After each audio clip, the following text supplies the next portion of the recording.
Nous sommes très heureux de vous retrouver sur Medi 1. Soyez les bienvenus dans l'invité de la rédaction. Le RHDP parti au pouvoir a son nouveau président de jeunesse. Kone Mamadou a été élu président de l'Union des jeunes du Rassemblement des oufouettistes pour la démocratie et la paix avec 46,87% des suffrages exprimés en décembre dernier. Quels sont les défis de la jeunesse du parti et comment s'organise-t-elle pour les futures échéances? On en discute dans cet entretien. Koulibaly Doiri est avec nous. Bienvenue. Merci, M. Touba. Nous avons été ensemble pendant l'année 2023 et cette fois-ci nous nous retrouvons en 2024. Nous en sommes très heureux et surtout pour parler de politique encore. Avant toute chose, permettez-moi d'abord de souhaiter encore excellente année à l'ensemble des téléspectateurs et au personnel du Medi 1, y compris son fondateur d'ailleurs, qui nous donne l'occasion de nous exprimer sur des sujets qui sont importants pour la vie de la nation, surtout au niveau de la jeunesse. Très bien. Rappelons que vous êtes diplômé de l'Institut de formation politique Amadou Gon Koulibaly. Parlons de la jeunesse. On l'a dit, le parti au pouvoir a son nouveau président de jeunesse. Vous avez assisté de près comme de loin, même de près, à tout ce qui s'est passé. Revenons sur les circonstances de ces élections. Permettez-moi d'abord de féliciter le nouveau président qui a été élu, M. Kone Mamadou. Féliciter la direction du parti, le RHDP, et surtout le comité d'organisation de ces échéances électorales, parce qu'on a vu, moi en tant que diplômé de l'Institut Amadou Gon Koulibaly, qui est un institut de formation politique, il y a eu libre cours au débat, il y a eu la pensée plurielle, et au sorti de tous ces débats, au sorti de cette campagne qui était très intéressante à suivre sur les réseaux sociaux, tant sur certains plateaux, M. Kone Mamadou en est sorti l'heureux élu de cette Assemblée générale. Je voulais donc lui dire félicitations et dire que bon, c'est un nouveau départ pour le RHDP, surtout en ce qui concerne sa jeunesse. Il faut qu'il s'organise à mettre la jeunesse en mouvement pour le parti, parce que 2025 c'est à côté. D'accord. Quand on parle de la jeunesse d'un parti, on pourrait penser tout de suite en termes de mission, quelles sont les mêmes dans toute organisation. Il est tout de même important de revenir sur quelques éléments qui sont importants. Une jeunesse bien organisée, à quelle mission, surtout dans un parti politique? Vous savez, la population ivoirienne est composée à plus de 75% de jeunes. Ouais. Laisser ou vouloir évoluer en laissant la jeunesse en marge, c'est laisser plus de 75% de la population ivoirienne à côté.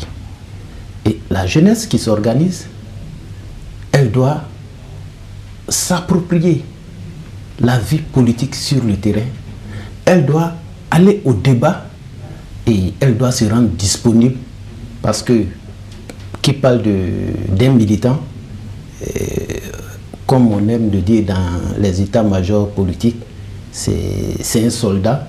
Un soldat, mais ce n'est pas un soldat qui prend des armes pour aller sur un front, mais c'est un soldat qui va avec ses idées, bien entendu, pour aller conquérir le terrain politique pour son organisation politique. Et je pense qu'avec cette réorganisation de la jeunesse, le président va s'approprier les missions qui lui ont été assignées par le parti politique et descendre sur le terrain pour mobiliser ou régalvaniser ses troupes pour son parti, le RHDP. Et lorsque vous regardez la jeunesse de façon générale, mais particulièrement celle dont nous sommes en train de parler en termes d'état des lieux, à quel niveau est-ce que nous en sommes en termes d'acquis et puis aussi des manques à gagner par rapport à la formation, l'insertion, à beaucoup de choses? Donc, en termes d'acquis, il y a des réels acquis. Parce qu'aujourd'hui,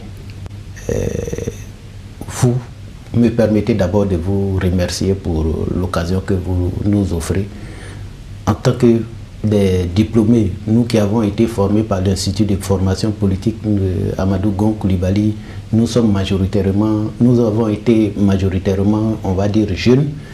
Et à partir de votre plateau, disons à partir de l'Institut, vous avez commencé à coopter certaines personnes. Et on voit aussi, ce n'est pas seulement, quand on suit la télé, ce ne sont pas seulement les étudiants de l'Institut Amadou Gon Koulibaly.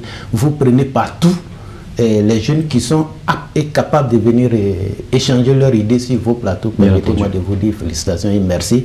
Mais dire que les jeunes, il y a un acquis parce que la jeunesse est formée. Il y a eu, c'est vrai, beaucoup d'années de, on va dire, tout comme un vide. la formation avait été avec Houphouët, et la génération qui gouverne, on va dire que ce sont les enfants formés par Houphouët. Je suis désolé de le dire, mais de 2000, on va dire depuis le coup d'État de 1999 jusqu'à 2011, c'était vu comme un vide où on va dire il y a une génération sacrifiée. Mais il y a quand même certains qui ont pu sortir la tête de ce lot et qui se sont formés, auto-formés comme ils le pouvaient.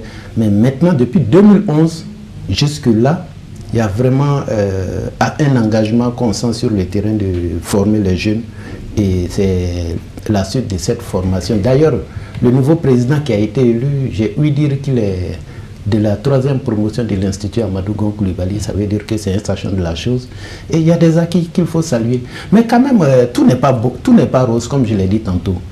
On a eu beaucoup d'années où les jeunes n'ont pas eu le temps de se former, et donc il y a ces séquelles.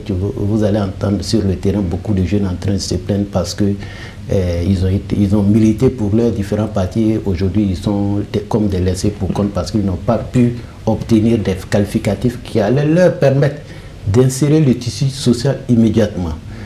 Et ça, ce sont des choses que les partis politiques doivent regarder. Il ne faut pas évoluer seulement avec ceux, mais il faut aussi entretenir ceux qui ont été vraiment au four et au moulin pendant la lutte. D'accord, parlons de la responsabilité des jeunes. Il y a des années en arrière, quand on parlait de jeunesse, on voyait violence, on voyait des personnes qu'on pouvait manipuler, mais de plus en plus, cette idée est en train de disparaître. La jeunesse dont nous sommes en train de parler, celle du RHDP qui s'organise certainement pour les prochaines échéances. Quel est son niveau de responsabilité? On dit souvent qu'un peuple est à l'image de ses leaders. On sait que le président de la République est un homme de rigueur. Il faut que la jeunesse ressemble au type, ressemble au président de la République. Quelle est la responsabilité aujourd'hui de ces jeunes-là qui prennent, on dirait, le destin en main, mais encadrés par les devanciers? Cette responsabilité, je pense qu'elle s'est laissée sentir au niveau de l'organisation du Congrès. Le RHDP, quand j'ai regardé l'organisation de ce Congrès, a une jeunesse disciplinée. Mais tout ne peut pas être parfait à 100%. Et cela est dû à l'homme qui incarne aujourd'hui le parti politique, qui est le président de la République, son Excellence Alassane Ouattara, qui est un modèle à qui tout le monde veut ressembler. Et aujourd'hui, la jeunesse est assez responsable et elle est ouverte au débat. La jeunesse ne parle plus de violence. En Côte d'Ivoire, on ne parle que de construction de la nation autour des idées.